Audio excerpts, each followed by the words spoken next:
Okay. Let's just cut to the chase here. I was one of the many people addicted to Animal Crossing New Horizons when it came out.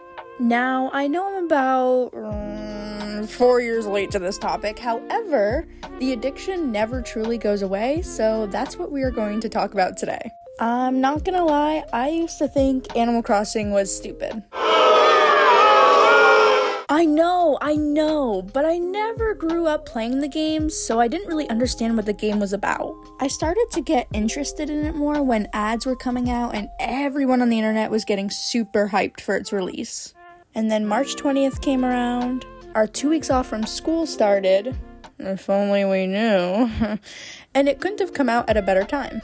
Unfortunately, I remember that date well, and for a slightly different reason, because I ended up getting dumped from my ex a few hours after I got the game, so that was just, so much fun. What's worse is that after buying it, I was talking about playing it with him, and he was like, oh yeah, that would be cool. And then 3 hours later, I get a giant breakup text. I also have a photo when I got the game, because I thought I was so cool for having it. Like, I really thought I was that girl. Here, you guys can, see the cringe. Anyway, moving on. From that day forth, the epidemic of Animal Crossing took people full force. I was instantly addicted. I got on my little island, I named it Chill Shore, I thought it was a pretty cute name, and I started doing everything for these guys. Day one on my vacation getaway, and they were making me do all the work around here. You got Tom Nook over there in the corner plotting about when he can start putting me in debt.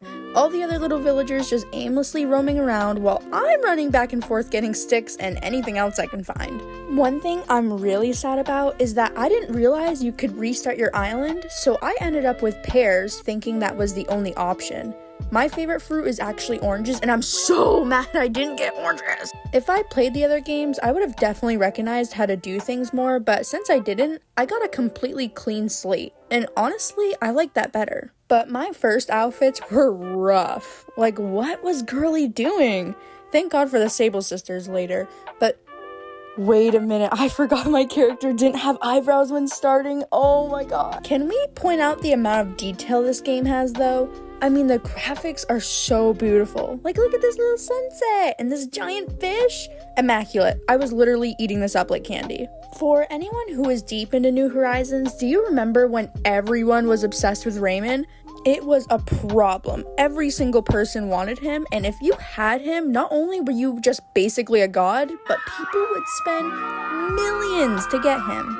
Not actual currency, but honestly, I do think some people paid real money to get him from others, but I could be wrong. I'm not gonna lie, once you all started drawing fan art of him, making him into a hot anime boy, I felt hard. Now listen, hear me out, okay? Hear me out! My fixation on fictional anime people was hitting so hard in 2020, okay?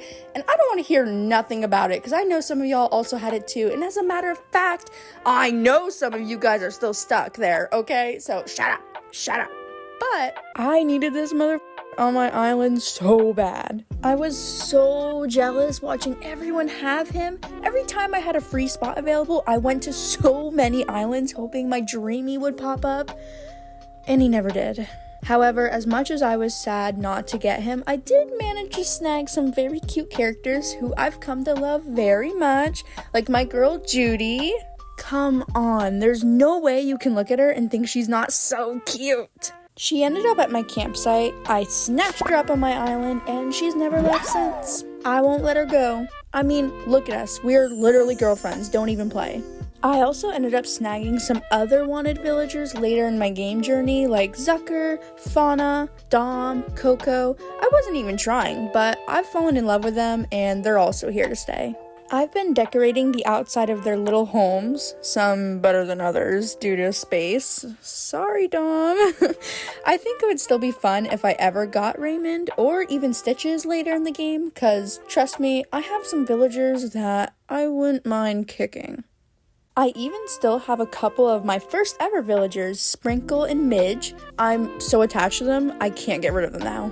And then the little Animal Crossing holidays, oh my god, do we remember the first time Bunny Day came around and there were like 6 different eggs you needed to get to craft items? It was so awful to try to fish or do anything for that matter, and you just pull an egg over and over and over again. I feel like they milked that holiday more than any other. It was impossible to escape. I wish they went more crazy with the other holidays, cause there's nothing worse than finding a cute item and then realizing it was seasonal and you don't even have the recipe to make it.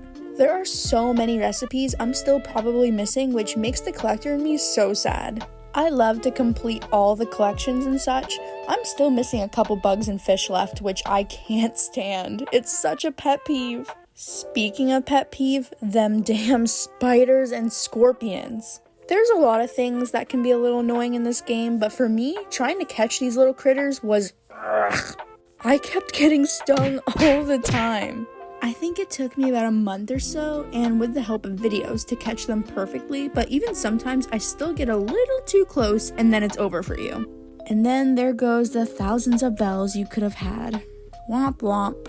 I want to take this time and dedicate it to my little house area, because look how cute it is! Fully paid off and no owed debt to sleazy Tom Nook. Wish I could say the same about my student loans. Anyway, I love decorating and terraforming my island, and there's still parts of my island that I need to figure out what I want to do with, but that's kind of the fun part.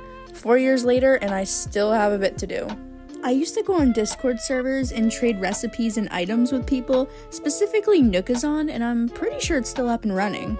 I was doing that 24/7, staying up all hours of the night to trade things with people who were just starting their day. My poor dad is just sitting there watching me freak out over a mushroom recipe. You would have thought I won like $1 million. Let me tell you, this game was horrible for me, who was going through my junior year of high school online. Oh, we had a Zoom meeting? Okay, let me just check my village and clean things up while my teacher's giving us a lecture. Oh, I had some homework I had to do on the computer?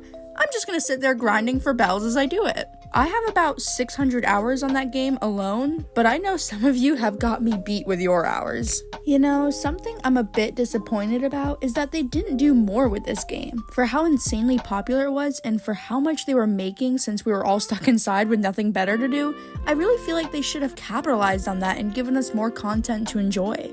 We did get Harv's Island with the wedding, and then eventually with the other side characters getting to set up shop there. Maybe a few other smaller things here and there, but there really hasn't been much else. I think nowadays I go on Animal Crossing for an hour or so before I get bored and log off now. I do still really enjoy the game, and it's definitely one of my favorites. I get so inspired by the people who play the game and really go all out on their islands and creating cute clothing and such. It just gets my creative brain so excited. I still see tons of content being put out for it years later, and honestly, I think I need to start watching some of it again. Maybe I'll get the inspiration to hang out on my island longer than I do. This really is such a good game to play if you just want to sit back and relax, which is one of my favorite things about it. If you have a Switch and still don't have this game, what are you doing? Go get it. I definitely didn't even cover half of what this game has and what it's about, but I hope you enjoyed it nonetheless. Let me know how many hours you guys have put into this game, because I'm very curious. And let me know what other thoughts you might have about Animal Crossing if I didn't mention some of them. I do want to thank everyone who has been so nice to me since I've been creating YouTube videos. I'm really nervous doing this. It's really new to put my voice out there and do art for videos and stuff, so I really appreciate all the kind comments and support. So anyway, that's our time for today. I love you all, and I will see you next time.